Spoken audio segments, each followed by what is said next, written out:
Hello, আসসালামু আলাইকুম। আশা করি সবাই খুব ভালো আছেন। দেখেন আমরা যখন সেলসে কাজ করি, প্রত্যেকটা কোম্পানির কিন্তু ওনার পার্টে কিন্তু একটা এক্সপেকটেশন থাকে। খুব স্বাভাবিক।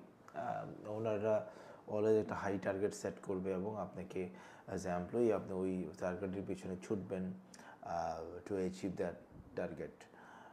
বাট একটা জিনিস খুব ইম্পর্টেন্ট, আমরা যখন টিম হয়ে কাজ করি, সো টপ লেভেলে আমরা যারা বসে আছি ওনারা যেমন টিমের সাথে অ্যালাইন হওয়াটা জরুরি, এবং টিম মেম্বারদেরও আসলে টপ লেভেল থেকে সাথে অ্যালাইন হওয়াটা খুব বেশি ইম্পর্টেন্ট।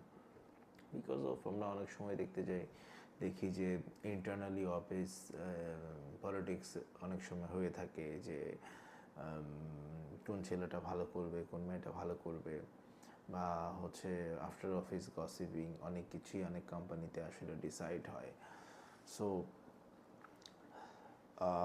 যারা জুনিয়র লেভেলে আছেন, আমি বলবো আপনি শুধু ট্রাই করেন আপনার জায়গা থেকে, আপনি যে কোম্পানিটাতে কাজ করেন কোম্পানিতে কন্ট্রিবিউট করতে। যদি আপনার কন্ট্রিবিউশনটা ঠিক থাকে, মানে আপনার পারফরমেন্স যদি ঠিক থাকে, রাইটলি থাকে, তাহলে ধরুন এই ধরনের ইন্টারনাল পলিটিক্স বলেন, বসদের লাইকিং ডিসলাইকিংস বলেন, এগুলো আসলে খুব বেশি আপনাকে ভাঙতে পারবে না। আমি এমন অনেক সেলসম্যানকেই দেখেছি যারা পলিটিক্সের দিকে, গসিপিংয়ের দিকে আসলে পা না দিয়ে সে শুধু তার পারফরমেন্সটাই করেছে। তার বস চেঞ্জ হয়েছে, তার হয়তো বা টিম চেঞ্জ হয়েছে, বাট তার নিজস্ব যে পারফরমেন্স ওইটা কিন্তু ঠিক ছিল, এবং সে কিন্তু মানে আরামসে সে পারফর্ম করে যাচ্ছে। সো একটা জিনিস খুব ইম্পর্টেন্ট, আমরা এই ধরনের অফিসিয়াল চেঞ্জেসগুলোর ক্ষেত্রে অনেক সময় নিজেকেই হারিয়ে ফেলি, নিজের রিদমটা হারিয়ে ফেলি। তো এটার জন্য বলবো, আপনি সেলসম্যান, আপনার কিছু কোর টাস্ক আছে, আপনার ক্লায়েন্টের সাথে আপনার রিলেশনশিপটা ফুল ফেসে মেনটেন করার ব্যাপার আছে।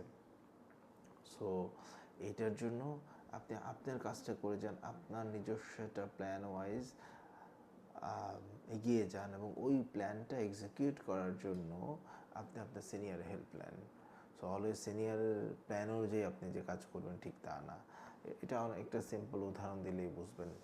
লাইক ধরেন এখন বাংলাদেশ টিমের এখন পেস এটা মারাত্মক, অনেকগুলো পেসার একটা সময় মঞ্জুরুল ইসলাম বা মাহাতি ছাড়া বা খালেদ মাহমুদ সুজন ছাড়া পেস বলারই পাওয়া যেত না।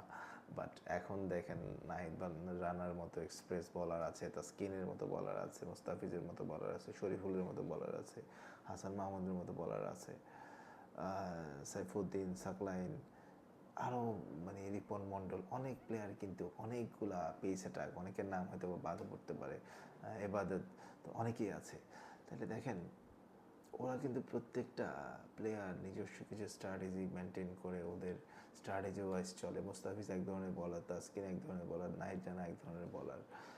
কোচরা এসে যখন ডিফারেন্ট ডিফারেন্ট কোচ ওদের জন্য বিসিবি নিয়ে আসে, কোচরা কিন্তু ওদের ওই স্কিলটাতে শান দেওয়ার চেষ্টা করে, ওদেরকে ওখান থেকে ওদের বেসিকটাকে ঠিক রেখে ওদের স্কিল ডেভেলপমেন্টে আসলে মানে কাজ করে আর কি। তো সেমভাবে সেলসম্যান, আপনিও তো একটা প্লেয়ার, আপনিও তো আপনার জীবনের আপনি প্লে করে যাচ্ছেন, সংগ্রাম করে যাচ্ছেন, এবং আপনার এক একটা উইকেট হচ্ছে আপনার এক একটা সেলস। তো ওইটার জন্য আপনি আসলে বসদের এই ক্যারা করে পরে নিজের ক্লাসটাকে নষ্ট করে ফেলেন না। বেটার আপনি ইমপ্রুভমেন্টের জায়গাটা খুঁজেন, এবং যত কম পারেন অফিসিয়াল যে পলিটিক্সগুলো হয় এগুলাতে নিজে আসলে ইনভলভ না হয়ে নিজের কাজটা উঠাই নেওয়াটা সবচেয়ে বেস্ট। এটা আমি মনে করি। আপনি শুধু আপনার কাজটা করে যান, পারফরমেন্স ঠিক রাখেন, সেলসের লোক আপনারা অন্য কিছু দিয়ে কেউ আটকাতে পারবে না। আপনি একটা এইচআরের লোকের সাথে কাজ করেন, এইচআরের লোক চিন্তা করবে যে কেমনে আপনার ওই শুধু নিয়মের মেলা জালে সে বাড়তে পারে। সে আপনার তার মুভমেন্ট দেখবে, আপনি কি করেন, ফলো আপ কল টল, কই যান, মানে কয় টাকা খরচ করতেছেন, এগুলো সে চিন্তা করবে, কারণ সে আজীবন এগুলোই করে আসছে। বাট আপনি যখন একটা সেলস লিডারের সাথে কাজ করবেন, সেলসের ওই বস আপনারা দেখবে আপনার আসলে পারফরমেন্স আছে কিনা। পারফরমেন্স যদি ঠিক থাকে তাইলে দেখবেন কোনোভাবেই আপনারা কোনো কিছু করতে পারবে না। So my humble request to all of you, যারা আমরা এক্সিকিউশনে কাজ করছি, নিজের পারফরমেন্সটা ঠিক রাখি এবং নিজের স্কিল ডেভেলপ করার জন্য আমরা কিছু স্কিল ডেভেলপমেন্ট কোর্স করি, কিছু পড়াশোনা করি, তাহলে দেখবেন আমাদের পারফরমেন্স ভালো হবে। ভিডিওটা একটু লম্বা হয়ে গেল, বাট আলোচনাটা করতে চাচ্ছিলাম বেশ কয়েকদিন ধরে। এখন রেগুলার আসলে ভিডিও দেওয়া হচ্ছে না ব্যস্ততার জন্য। তারপরেও আপনাদের অনুপ্রেরণায় অনেকেই অনুপ্রেরণা দেন, অনেকেই ফোন করেন, টেক্সট করেন যে ভাইয়া বা স্যার আপনার ভিডিওগুলো দেখি, শুনি। সো ওই ইন্সপিরেশন থেকে আসলে ভিডিওটা দেওয়া আর কি। সো সবাই দোয়া করবেন, আমার জন্য দোয়া রাখবেন, আপনাদের জন্য দোয়া করি আপনারা ভালো করেন যে যার কর্মস্থলে আছেন। এবং আরেকটা ইম্পর্টেন্ট জিনিস, I want to congratulate all of you যারা রিসেন্টলি প্রমোটেড হয়েছেন। আমার এক সিনিয়র স্যার যারা আন্ডারে আমি কাজ করেছি কিছুদিন, স্যার রিসেন্টলি সিএমও হয়েছে একটা কোম্পানিতে, ওনাকে কংগ্রেচুলেট করতে চাই। অনেকে অনেক ভালো জায়গায় নিজের ক্যারিয়ার শুরু করেছেন, স্যার সবাইকে কংগ্রেচুলেট করতে চাই আশিক মজুমদার ইন্সপায়ারিং সাকসেসের পেজ থেকে। এবং আমার পেজ থেকে যদি কেউ উপকৃত হয়ে থাকেন এবং কেউ যদি নতুন কোনো টপিকস নিয়ে কথা শুনতে চান, ডেফিনেটলি আমাকে ইনবক্স করে জানাবেন। এবং সামনে রিসেন্ট আমার সাইড ইঞ্জিনিয়ার ভাই বলছিল যে স্যার আমাদের জন্য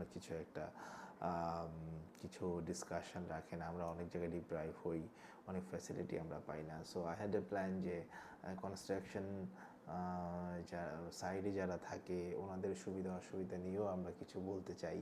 যদি এই ক্ষেত্রে আমার অনেক বেশি জ্ঞান নাই, তারপরেও আরও কোনো টপিকস নিয়ে যদি আপনারা শুনতে চান রিগার্ডিং রিয়েল এস্টেট, সেলস অথবা অন্য কোনো কিছু, জানাবেন ইনবক্সে। আশা করি কথা হবে। ভালো থাকবেন। আসসালামু আলাইকুম।